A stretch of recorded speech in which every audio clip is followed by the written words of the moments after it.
మరో breaking news చూస్తున్నాం. Cine hero Raj Tarun లావణ్యల వ్యవహారం రోజు రోజుకు ముదురుతోంది. రోజుకు కొత్త మలుపు తిరుగుతోంది ఈ వ్యవహారం. ఎవరి వాదనలు వారు వినిపిస్తున్నారు. అయితే ఇక ఈ కేసుపై పోలీసులు పూర్తి స్థాయిలో దృష్టిని సారించారు. తాజాగా లావణ్య కొన్ని ఆధారాలను పోలీసులకు ఇచ్చారు. ఈ ఆధారాలపై విచారించేందుకు పోలీసులు ఇప్పుడు సిద్ధమయ్యారు.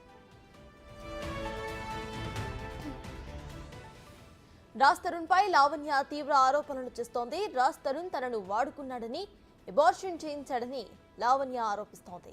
దీనికి అనేక ఉదాహరణలు ఉన్నాయని, వాటికి సంబంధించిన కాల్ రికార్డ్స్, స్క్రీన్ షాట్స్, కొన్ని వీడియోస్ ను సైతం హాస్పిటల్ డాక్యుమెంట్స్ ని పోలీసులకు సమర్పించింది లావణ్య.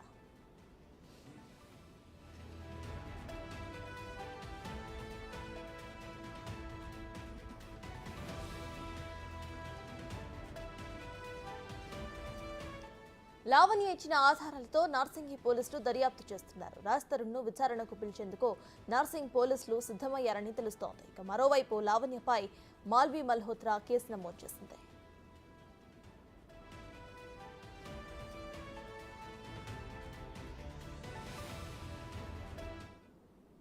ఇక కేసుకు సంబంధించిన అప్డేట్స్ మా ప్రతినిధి రాణా అందిస్తారు. రాణా, చెప్పండి. ఇటు రాజ్ తరుణ్ లావణ్య కేసు అయితే కీలక మలుపులు తిరుగుతున్నట్టు తెలుస్తోంది. కొన్ని ఆధారాలను అటు లావణ్య ఇచ్చినట్టు తెలుస్తోంది. పోలీసులకి ప్రెసెంట్ అప్డేట్స్ ఏంటి?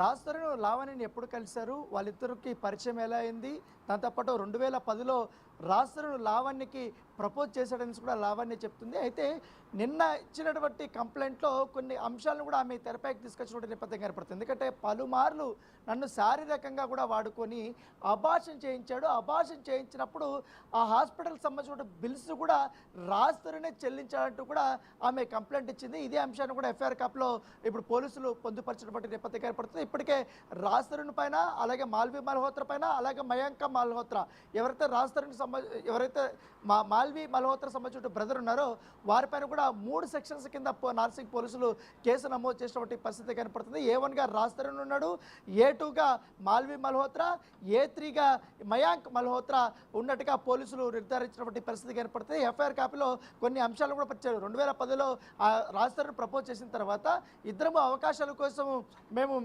ప్రయత్నాలు చేస్తున్నప్పుడు నాకు యూట్యూబ్లో కానీ అలాగే ఇతర వెబ్ సిరీస్లో అవకాశం వచ్చింది. రాజ్ తరుణ్ కూడా వెబ్ అవకాశాలు వచ్చినాయి. తర్వాత మేమిద్దరం ఒకరు ఇష్టపడ్డాం, తర్వాత లవ్లో పడ్డాం. అప్పటి నుంచి కూడా మేము కలిసి ఉన్నాము. దానితో పాటు రాజ్ తరుణ్కి ఉయ్యాల చంపాల సినిమా అవకాశం వచ్చిన తర్వాత కూడా నాతోనే ఉన్నాడు. ఈ మధ్య కాలంలో ఎప్పుడైతే మాల్వి మల్హోత్రా ఎంటర్ అయిందో అప్పటి నుంచి మా మధ్య మనస్పర్ధలు తప్ప అంతకుముందంతా కూడా మేము చాలా ఉన్నాం. పైగా నన్ను డ్రగ్స్ కేసులు ఇరికించడానికి కుట్ర పన్నారు అనేది కూడా చాలా కీలకమైన అంశాన్ని ఆమె ప్రస్తావించింది. ఎందుకంటే నేను యుఎస్ నుండి వచ్చేది ఒక రాజ్ తరుణ్కి తప్ప ఎవరికి తెలియదు.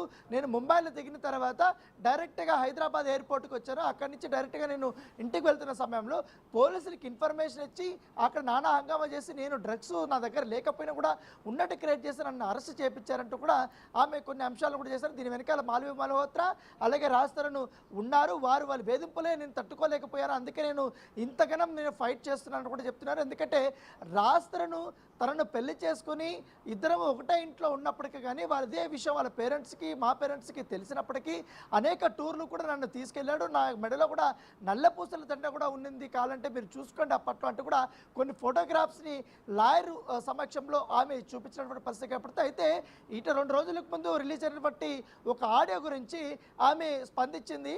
ఆ ఆడియో విషయంలో దాదాపు 4-5 మంది ఫ్రెండ్స్ ఉన్నప్పుడు, ఆ 4-5 మంది ఫ్రెండ్స్ ఉన్నప్పుడు నన్ను వల్గర్గా మాట్లాడటము, వల్గర్గా పాట పాడటము, వల్గర్గా చిత్రీకరించే పనులు చేయడంతో నేను అప్పటి వరకు కూడా కామ్కొన్నాను. తర్వాత అందరము కలిసి మద్యం సేవించిన తర్వాత తను రెచ్చగొట్టాడు. రెచ్చగొట్టిన తర్వాత నేను ఒకటే వార్నింగ్ ఇచ్చినప్పుడు, నువ్వు నేను రిలేషన్షిప్లో ఉన్నాం కాబట్టి నువ్వు నేను ఒంటరిగా ఉన్నప్పుడు ఎన్ని మాటలైనా అనుకోవచ్చు, ఎన్ని తిట్లైనా తిట్టుకోవచ్చు. కాకపోతే నలుగురు ఉన్నప్పుడు నన్ను కావాలని నువ్వు క్యారెక్టరైజేషన్ చేసావు, కావాలని వాళ్ళ ముందు నన్ను కించపరిచే, కావాలని నన్ను అసభ్యకరంగా నన్ను తిట్టావు, దాంతోపాటు బీర్ బాటిల్తో నన్ను దాడి చేసావు అనేది కూడా ఆమె అలిగేషన్ చేసినటువంటి పరిస్థితి కనపడుతుంది.